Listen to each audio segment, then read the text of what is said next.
This past weekend at DC Fandom, they put out panels for all of their upcoming films. So today I'm going to stop and rank all 8 upcoming DC films based on my excitement.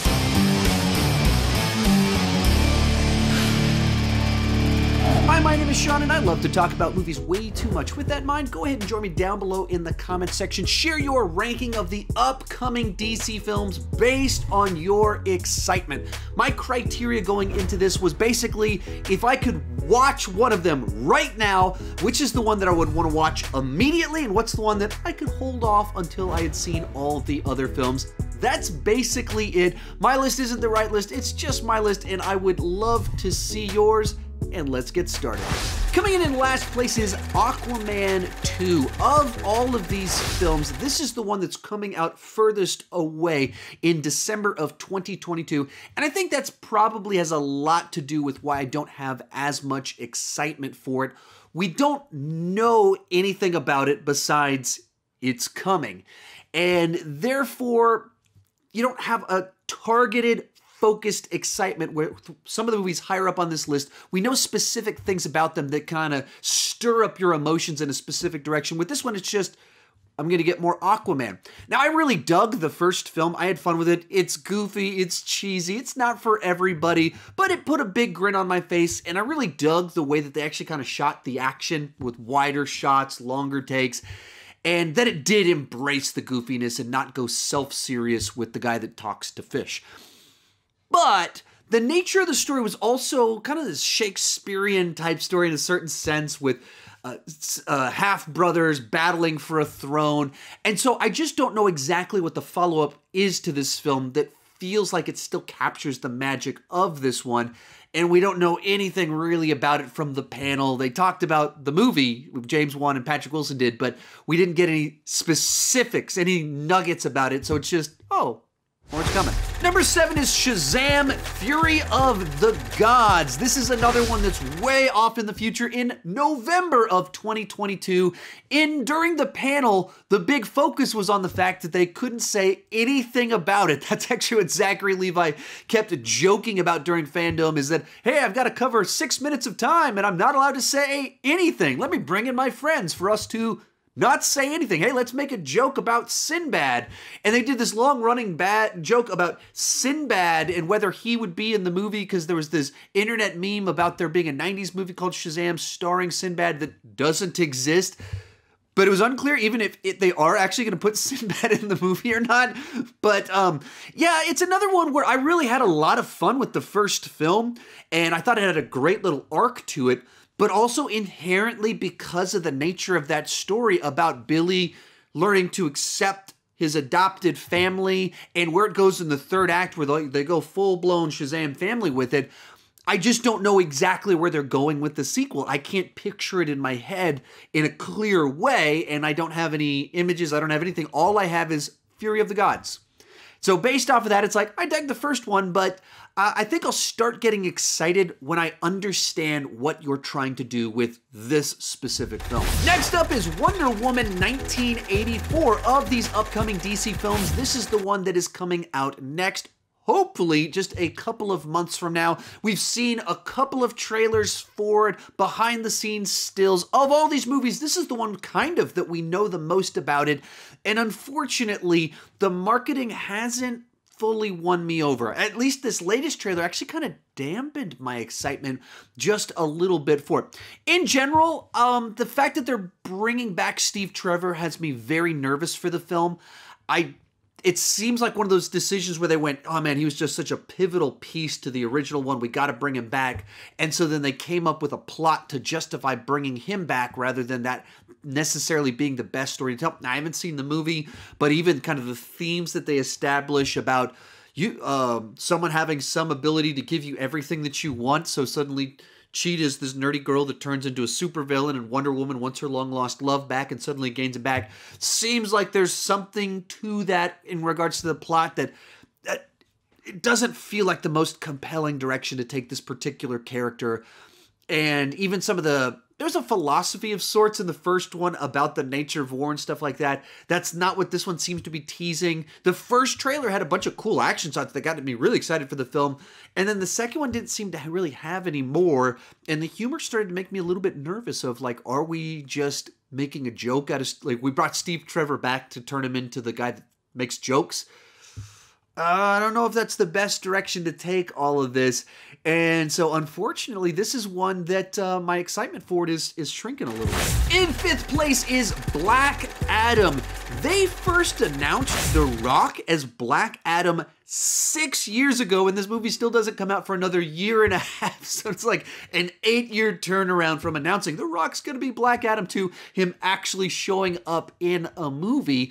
But they did do a panel at DC Fandom where they did their best to kind of tease some stuff that's going to be in the film, build some excitement for it by doing these like kind of motion comics, giving his backstory in one of them, and then in the other, they kind of presented the Justice Society and their role in the film with Hawkman and Dr. Fate. And so it seems like they're using this film as a way to bring in a bunch of kind of these outside-the-box characters that you wouldn't necessarily give a starring role to them, but you could put him in a movie that's a rock vehicle as well as a comic book movie. And so I'm just very curious about this movie, how it's going to play out, how all of this one, how it's going to work. And it's being directed by, I never know how to pronounce this guy's name, Yam Colette Serra. He basically, for me, is the guy that directed a whole bunch of these Liam Neeson thrillers. Unknown, Commuter, Nonstop, and then he did the shark movie with Blake Lively a few years back, The Shallows. And so he doesn't seem like the obvious choice to do either a rock vehicle or a DC movie, but he's the guy they brought in. And while I wouldn't say any of those movies are great, they do kind of have a stylistic flair to them that's a little bit interesting. So I don't know how you take The Rock's personality and put him in as an anti-hero in a comic book movie with the Justice Society thrown in the mix too, with the guy that directed Nonstop. But it's coming anyway, and that seems weird enough that I'm very curious. Then we have The Suicide Squad. Like most people, I was pretty disappointed with the first film. The characters were fun. The casting was actually quite good for it. There's some moments that really worked, but the movie overall on a story level is kind of a disaster. And it's tough to even say the script was the problem, because both watching it, it's very obvious that they chopped the movie up and then they restructured it in editing. And beyond that, it's also just well known through both reports on the internet as well as open statements from David Ayer, the director, that they kind of took his movie away from him. They reshot stuff, re-edited it, and moved it all around to make the movie that felt the way they wanted it to feel. And that's not the movie that he was trying to make at all. So the first one didn't work so great, but there was something there that maybe could have worked if a director was given the freedom to do it properly. DC's in a very different place than it was 4 years ago when they were making that film. They also snatched up James Gunn while he was briefly fired from Disney. And he seems like a great pick from my perspective, because he has a history in comic book movies, Guardians of the Galaxy. He has a history with ensemble films, Guardians of the Galaxy. And the guy's got a freaking dark sense of humor. That's why he got fired from Disney. And that fits the Suicide Squad. And I don't know if they'll go R-rated, but they went R-rated with Birds of Prey. They went R-rated with Joker. One of those did well above their expectations. One didn't do quite as well as they wanted, but I would guess that this one would probably do pretty well with the cast, James Gunn's director power, and put all those pieces together that you could really get a good Suicide Squad movie out of this that hits all the right notes without studios screwing the whole thing up, because they had enough time to write the script. And it doesn't seem like they're messing with him. He said that on Twitter, like, no, they're letting me do my own thing. I got to do whatever I want with it. Also, they had this behind-the-scenes footage for it. It looks like practical effects. It's going weird and comic booky. And then they described it as a gritty 70s war film with James Gunn characters and James Gunn humor. In which case, like, okay, that sounds awesome. Let's see that. Let's see that. That sounds different inside the genre. It sounds like fun. And I can't wait to see it. Hey, real real quick before I give you my top 3, remember to share your ranking down below in the comment section. My list isn't the right list, it's just my list. I'm telling you what I'm excited for, and I would love to see what you're excited for. Also, I've done a bunch of other coverage of the DC fandom, movies, panels, and everything like that. You can check it out right up here. I got reactions. I'm talking about the movie, all the movie trailers that they put out. Did a breakdown of the Batman. All of that, you can find it right up here.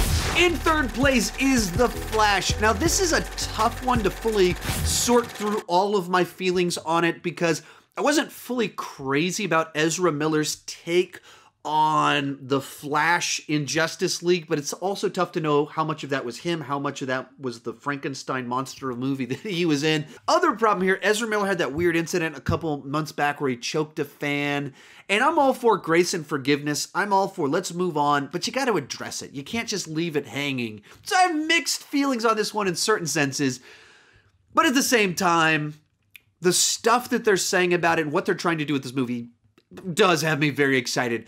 The big focus that they made about this movie at DC Fandom was this movie is introducing the cinematic multiverse. They had a whole panel dedicated to the multiverse right before the Flash panel, and then that one they're like, yeah, this is the movie that's making it clear that we're going into the multiverse with these movies. And all these different things that you see on TV and in the other movies, in some sense, it's all tied together through the multiverse that we're doing with all this. Like, oh yeah, it's pretty cool. And this is the movie making that happen. So immediately I'm interested. I don't know if that'll work. I don't know if that's using a movie as a shared universe device isn't always the best idea, but you know, we'll see what happens. But they are putting their money where their mouth is, as it's been well reported for the last 2 months. Michael Keaton is going to be in the movie as Batman 89. They're not fully doing Flashpoint, which it seemed like they were doing, and they're kind of doing a very loose version of Flashpoint, where Flash goes back in time, saves his mother from dying, and it just screws up the whole timeline. And in the comic book version of it, and there's a movie adaptation of the comic book, because of that, he loses his Flash powers. Bruce Wayne didn't die. Or excuse me, Bruce Wayne died instead of Thomas Wayne, so Thomas Wayne becomes Batman. Very cool storyline.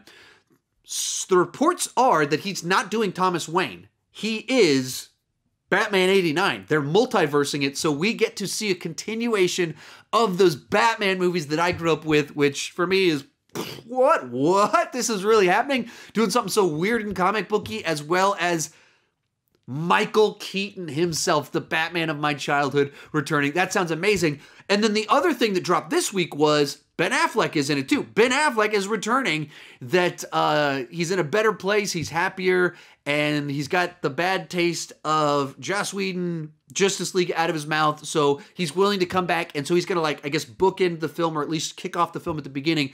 And the director himself said in an interview that, like, yeah, it's right at the core of the film is that we needed a baseline for the timeline to understand where it is, and that was going to be Ben Affleck as Batman. So then when we change things, hinting at Michael Keaton, you feel the difference and everything, and so you needed that anchor, and that's why we really wanted Affleck in the film.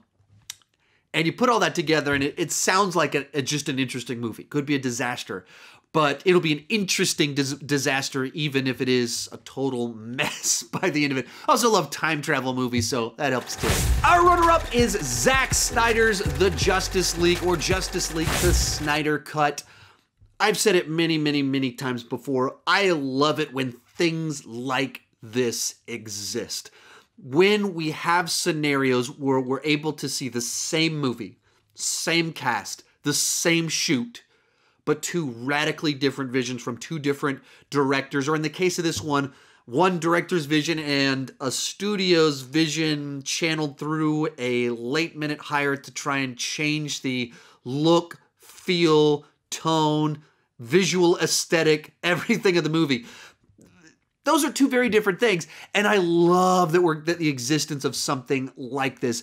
In general, I'm sure it'll be a flawed film, but I'll appreciate the fact that it's one vision for the film. I mean, I rewatched Batman v Superman just yesterday. Very clearly, Zack Snyder knew where he wanted all of this to go, where it was headed. He had a vision for the film, and put all these little things that were teased and set up in Batman v Superman for Justice League. And then you saw the movie that they gave us, and it was just so truncated, squished into a mandated runtime of under 2 hours, and then forced to have Joss Whedon's sense of humor and color corrected to just look ridiculous. And it just feels like a corporate product rather than a movie. What we're going to get, as flawed as it will be Zack Snyder's actual vision for the film. And I tend to like his films. I enjoy, even like Batman v Superman, I enjoy that film a good bit while acknowledging its many flaws. So I'm excited to see what he actually was trying to do with this, especially because it's 4 hours long. And it's going to be, I guess, a mini-series, but he said in there at some point in time they're going to put out the 4-hour movie version of it. And so that just all sounds cool to me. Like, just truly epic Justice League movie. That's one of the problems with the movie they gave is just under 2 hours long. Justice League under 2 hours long is just bonkers. And it turns out, no, he was trying to shoot a 4-hour movie and they just squished it down. So I'm curious about this one. I'm excited to see it. I love that it exists. And if this one does well, maybe we'll actually get an Ayer cut of Suicide Squad 2, which I would totally be down for the exact same reasons. But coming in first place is the Batman. I love the character of Batman. Some people get bored of them putting out new versions of Batman. Not me. I'm always game for more Batman. And, I was on board with Ben Affleck doing his own solo version of it. It's kind of a tragedy that we're not getting that. You got to remember, Ben Affleck won an Oscar for writing Good Will Hunting. That was over 20 years ago. You got to remember that he directed Argo and it won Best Picture. Like, this guy, when he brings his A game to storytelling, he's world class. And he was working to write and direct a Batman movie, and it fell apart, and he had personal issues, and it didn't happen, obviously. So there's always a disappointment in that. And then they announced Matt Reeves was going to be the guy that was going to make the Batman. And I mean, I can't verify this. I'm not in an alternate reality, but I'm pretty sure he would have been in my top 3 of guys that I would have picked because of what he did with Dawn of the Planet of the Apes and the way that he balanced spectacle, human emotion, drama, the way that actions had consequences inside of the story. It wasn't that there was all of it just good and bad villains. Everyone had clear motivations that had conflicting values. It was like, you bring that to a Batman movie, that'll be cool. And that is what we are getting. Then we had the panel from DC Fandom, and everything that he was saying was the right things. He was like, it's a detective story. I was like, check. That's what's been missing from all of the Batman movie, theatrical live action Batman movies. They're not detective stories. Right out of the gate, it's a detective story. He's new. He's into criminology. You're like, what? And then he talks about murders starting, and you're like, okay. So he's investigating a serial killer? Like, this sounds like the Batman story that I want to see. And then we saw the trailer, and it's dark and gritty, but in a new way, a different way from Nolan, different way from Batfleck. And there's things that are very comic booky, and the images you get of Catwoman, they look like Catwoman being an actual cat burglar who knows how to handle herself and fight. So it's stylized while at the same time feeling like in a reality that has rules to it. And then you get the amazing shot of Pattinson just beating this guy down and going, I am vengeance. If anyone that was nervous, you are not getting sparkly vampire, Twilight Edward Cullen Batman. This is a vicious, vicious Batman that is angry. And so everything they showed in that trailer won me over. It looked awesome. The aesthetic was cool. The little hints of the score we've gotten, I'm digging it. And so, man, I am pumped for this movie. And I had little things here and there that have made me go, wait a minute, what are you doing? And then they show me a little bit more and go, I'm going to love this movie. I might gripe about a couple of nitpicks here and there, but this movie looks like it is designed for me. So, though we've got 8 movies I'm very excited for, I'm pumped for Aquaman 2. I'm pumped for Shazam. I'm pumped for Wonder Woman.